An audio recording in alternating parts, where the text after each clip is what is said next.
Hello, this is Mike, NoStressMike.com. And I was just thinking, you know, I always get in trouble when I start thinking. But uh, I was thinking, okay, king. Do people want to be the king? And do they even know and understand what it's like to be the king? Uh, Now, in the old days, it's in the blood. You got to belong to the royal family and all this kind of stuff. And but the reason that is you start learning as a child to your responsibilities, and you start learning what your responsibilities are, how to back up your responsibilities, how to get the subjects, your people, to do what they need to do to make a strong kingdom. Because if you have a weak kingdom, well, then, the neighbors will take you over, or Genghis Khan or somebody will come along and they devour the weak kingdoms. So they learn at an early age what it means to, if like your child, okay, you want to be king, you need to learn this stuff. There's certain things they need to do. And even an example of how strong that responsibility these royal people feel is the woman will marry some prince somewhere. And it's the same thing. This prince will marry some gal, and he knows that he's going to have to marry somebody of royalty. And that it's not so much the royalty itself, it's just they have learned how to take responsibility. You got to remember, they were working with a bunch of sheep herders, farmers. They focus on doing what they do. They don't focus on the big problems. They don't, this is something they don't know anything about. Why should they? They got other responsibilities. This is how being a king would come about. And I think it's funny because there's so many people that want to be king. Now we call them something different nowadays. A mayor, county council, in the, let's see, representatives, senators, politicians of some type. They are a degree of being a king. In other words, they have responsibilities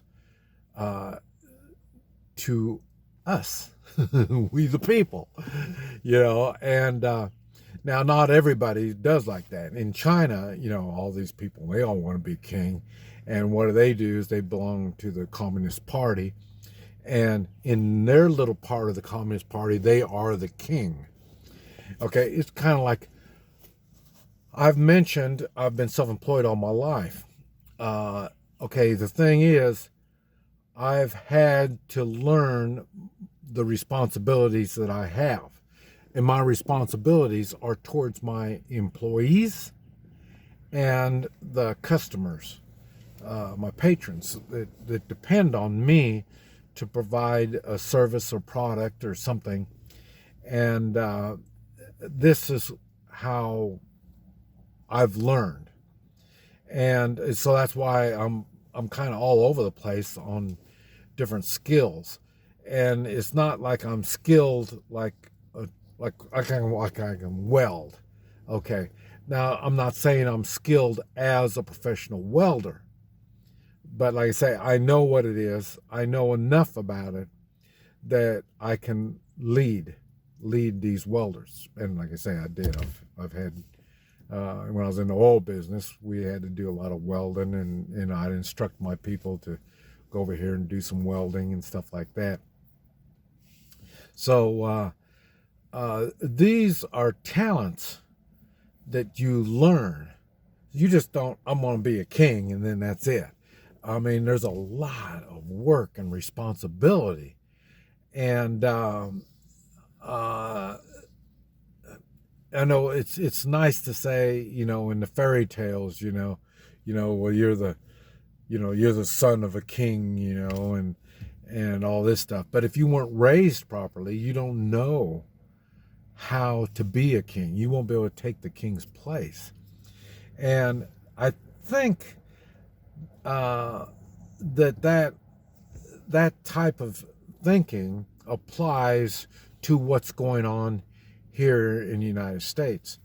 I mean, governors, these people think they're the king of their little kingdom, their state.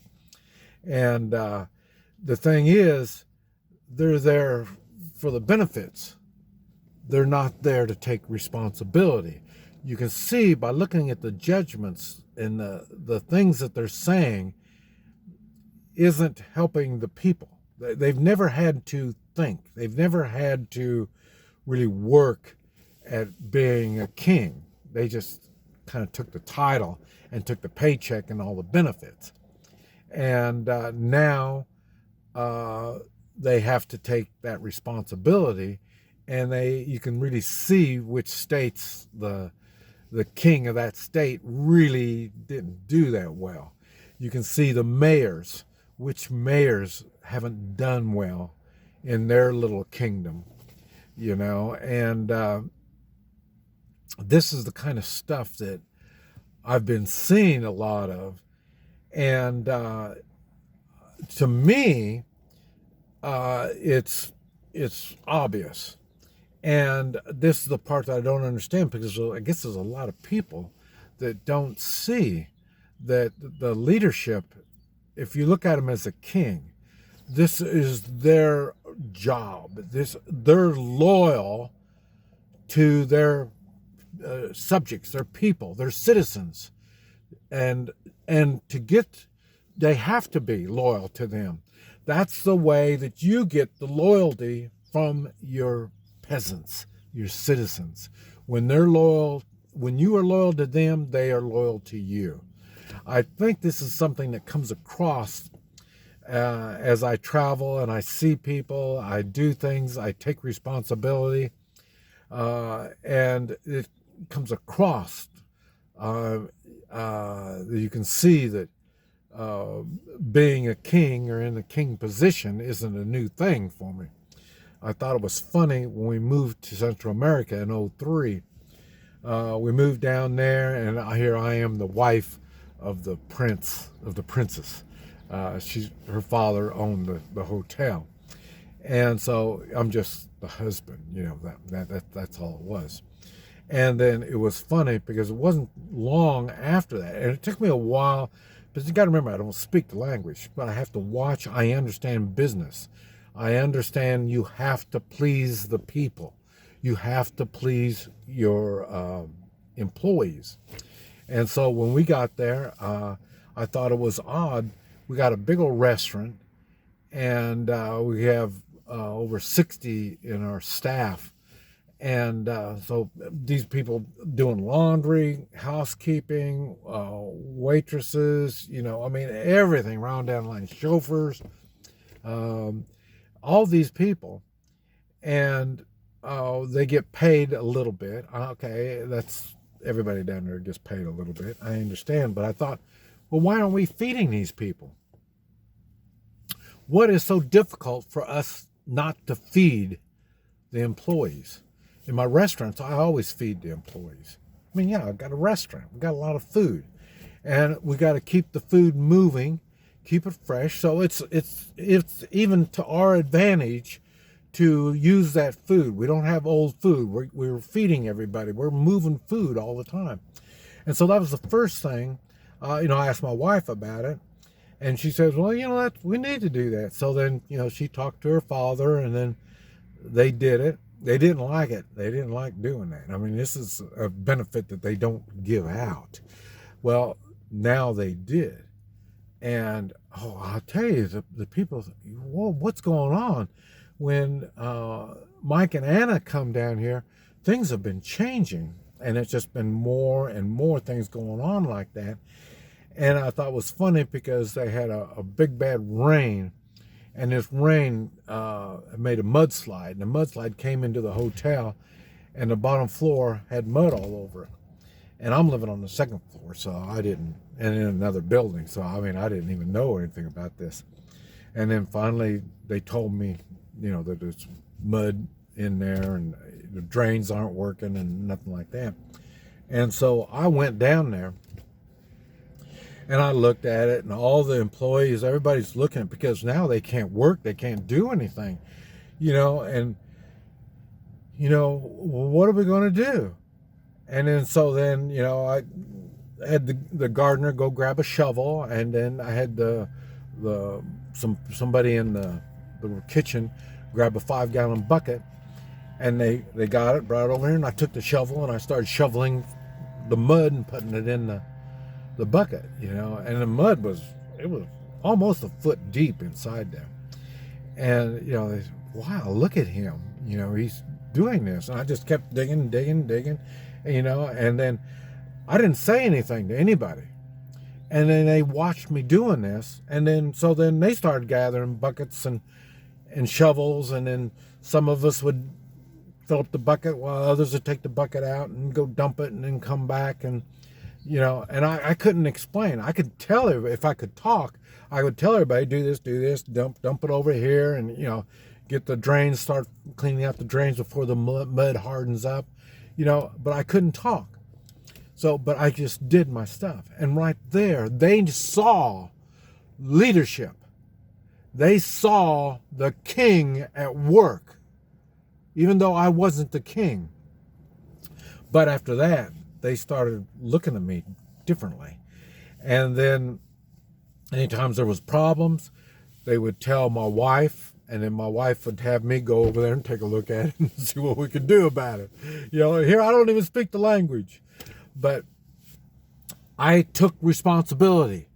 I wanted to make our employees happy to work. And I wanted the patrons, people staying in the hotel, coming to eat, I wanted them to enjoy their time there. People could see it.